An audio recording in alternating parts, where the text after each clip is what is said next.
ओम शांति। सुनते हैं आज की मुरली का मुरली मंथन।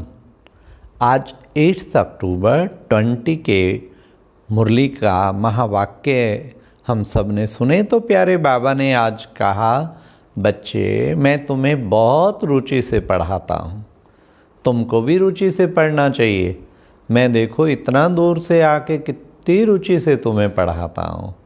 देखो बच्चे, लौकिक में तो बच्चे होते हैं, फिर टीचर अलग होता है पढ़ाने वाला।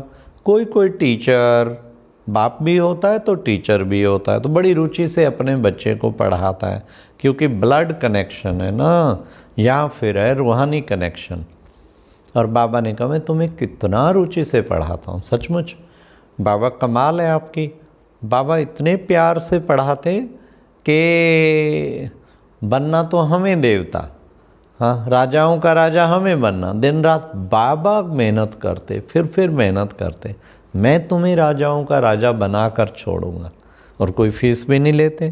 कितने प्यार से, कितना रुचि लेते पढ़ाते हुए। जरा भी बच्चे गफलत ना करो। वाह बाबा, तेरा शुक्रिया बाबा।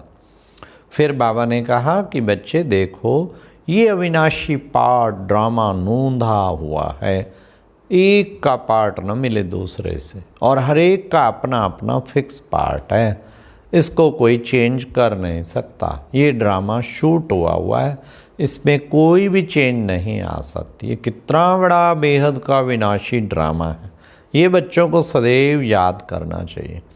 और बाबा ने कहा, बाबा तो लिबरेटर है, वो लिबरेट करते हैं सारी दुनिया का सदगति दाता, तो दुनिया को लिबरेट करते, नई दुनिया बनाते। फिर बाबा ने कहा, बच्चे तुम्हारा तो मैं देखो तुम्हें सारा कुछ करके फिर चला जाऊंगा, मेरा कोई क्रियाक्रम सेरेमनी नहीं होता।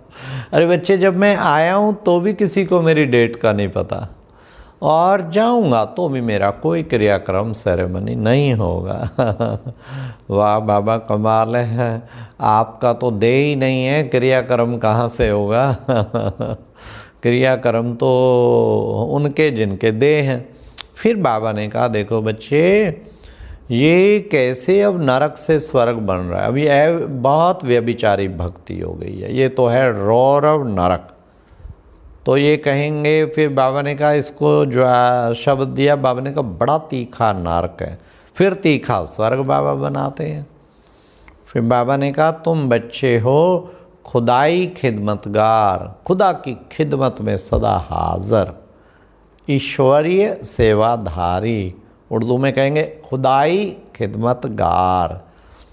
बाबा ने कहा था, खुदा को खिदमत से जुदा ना करो। कहीं कहते हैं सेवा करते मेरा योग नहीं लगता। भाई योग क्यों नहीं लगता? तुम फिर खुदाई खिदमतगार नहीं हो, केवल खिदमतगार हो, अपनी सेवा समझ के करते हो। अगर बाबा की सेवा समझ के करो तो योग कभी टूटेगा ही नहीं। बाबा करा रहा है, बाबा कर रहा है, बाबा करा रहा है, तो खुदाई खिदमतगार हुए ना। फिर बाबा ने कहा, देखो बच्चे, कोई पूछते हैं तुम्हारा ब्रह्म कुमारी का उद्देश्य क्या है, बीके का उद्देश्य क्या? उन्हें बोलो, हमारा उद्देश्य है 100% सुख शांति की दुनिया, सतयुगी दुनिया, स्वराज्य को लाना। जैसे कहते थे ना, हम तब तक चैन से नहीं सोएंगे जब तक राम राज की स्थापना नहीं हो। यही हम बच्चों का गायन, हम तब तक चैन से नहीं सोएंगे जब तक राम राज की स्थापना नहीं हो। तो बाबा ने कहा, बच्चे देखो, पुजारी से पूज्य, पूज्य से पुजारी। बच्चे तुम फिर पूज्य बनते हो, कितने महान जा बनते हो। अब बाबा ने कहा, देखो बच्चे, ब्रह्म ज्ञानी कहते हैं, ब्रह्म अहम ब्रह्मस्मि, अहम ब्रह्मस्मि। अब बाबा ने कहा, ये सारा उनका ब्रह्म है, ब्रह्म नहीं है, सारा ब्रह्म। भिन्न भिन्न प्रकार की मतें मिलती हैं। ये बाबा की मत कितनी वैल्यूएबल, जो 21 जन्मों की बादशाही दिला देती है।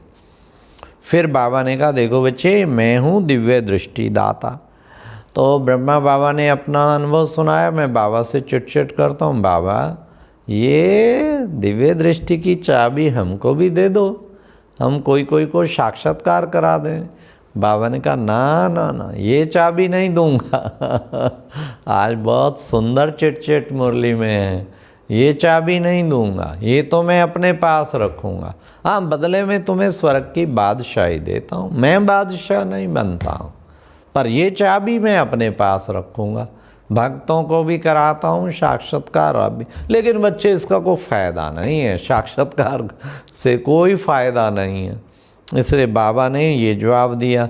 फिर बाबा ने कहा कि बच्चे, एकाग्रता की शक्ति, एकाग्रता के अभ्यास द्वारा एकाग्र स्थिति बनाने वाले सिद्धि स्वरूप भाव।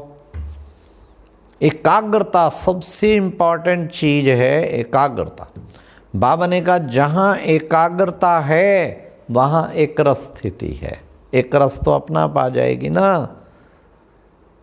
तो बाबा ने कहा एक के रस में डूबे हुए ही तो एक रस बनेंगे ना।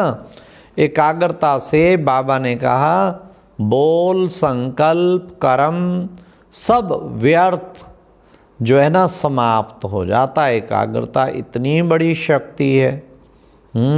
तो बाबा ने कहा आपे ही समाप्त हो जाएगा। फिर बाबा ने कहा समर्थपन आ जाता। एकाग्रता अर्थात एक ही श्रेष्ठ संकल्प में स्थित रहना। काफ़ी टाइम परम धाम का संकल्प किया तो परम धाम में टिक जाओ, बाबा की किरणों के नीचे, और एकाग्र एक पर मन को टिका लेना, इसको कहते हैं एकाग्र। और टिका रहे, कितने लंबे टाइम के लिए मैं टिक सकती हूँ, ये चीज़ देखनी है। एकाग्रता तो इससे होगी। रोज़ाना लक्ष्य दो अपने को, अमृत वेले भी लक्ष्य दो, दिन में भी दो। एक ही संकल्प में मैं टिकी रहूँ आत्मा, इससे एकाग्रता शक्ति बढ़ती। सम्मान भी लेना एक ही सम्मान में, एक ही नशा, फिर देखो कितना अच्छा एकाग्रता शक्ति बढ़ती है। तो बाबा ने इसको एकाग्रता की शक्ति कहा। इसको बढ़ाने की बहुत ज़रूरी है। फिर बाबा ने कहा कि बच्चे देखो, उससे तुम्हारी हर प्रकार की एकाग्रता की शक्ति बढ़ाओ तो सब प्रकार की हलचल समाप्त हो जाएगी। सब संकल्प, बोल और कर्म सहज सिद्ध हो जाएंगे। इसके लिए एकांतवासी बनो। फिर एकाग्रता प्राप्त करनी है तो बाबा ने कहा फिर एकांतवासी बनो। फिर आज बाबा ने कहा एक बार की गलती को बार बार सोचना, एक बार की हुई गलती को बार बार सोचना, माना दाग पे दाग, दाग पे दाग लगाना। इसलिए क्या करो, बीती को बिंदी कर दो, बिंदु, फुल स्टॉप। फिर संकल्प ना चले, बार बार बार बार बार बार सोचते रहना। सोचना नहीं है बार बार। तो बाबा ने कहा सोचना कभी नहीं, व्यर्थ संकल्पों से भी मुक्त। और सबसे अच्छा पुरुषार्थी जो एक बार की हुई गलती को फिर दोबारा रिपीट ना होने दे, फिनिश। इसको कहते हैं सच्चा पुरुषार्थी, तीव्र पुरुषार्थी। तो ऐसे हमें खुश नसीब बन के आज प्रयास करना है। सारा दिन बाबा को सुप्रीम टीचर के रूप में याद करो और फिर पढ़ाई बड़े प्यार से पढ़ते रहो। बाबा की पढ़ाई, रुचि से पढ़ाई पढ़ो। पढ़ाई पढ़ना माना बाबा की मुरली रोज़ सुनना, बाबा की मुरली की पॉइंट दिन में कई बार रिवाइज करना और प्रतिपल खुशी में रहना। जैसे आज बाबा ने पढ़ाया ना, घोटो बच्चे, बार बार घोटो, मैं आत्मा हूँ, आत्मा हूँ, आत्मा हूँ, अंदर में घोटते रहो। यही है रुचि से पढ़ाई पढ़ने वाला। फिर बाबा के मुरली पॉइंट रिपीट करेगा, मंथन करेगा। अच्छा, ओम शांति। ये था आज का मुरली मंथन।